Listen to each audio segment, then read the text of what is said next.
પોતાનો દીકરો અમને દાન કરે છે. તો તથાગત બુદ્ધને આ તમે જોઈ શકો, શાંતિથી જુઓ કે આ કેવું ચિત્ર છે. તથાગત બુદ્ધ પોતાનું ભિક્ષા પાત્ર લઈને ભિક્ષા લેવા જાય પોતાના ઘરે.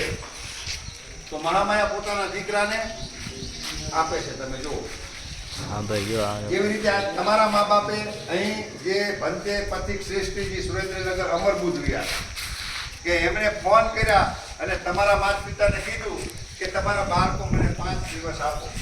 તો તમને આપ્યા ને, એટલે તમે આ જે ચોટીલાથી 12-13 કિલોમીટર થાય અને આ બૌદ્ધ ગુફા કહેવાય. તો બૌદ્ધ ગુફાને ભીમ ગુફા પણ કહે છે લોકો. તો એ શું છે ભીમ ગુફા? આ ચિત્ર જુઓ.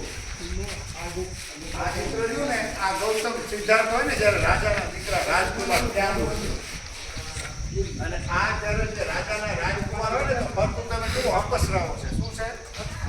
અપસરાઓ.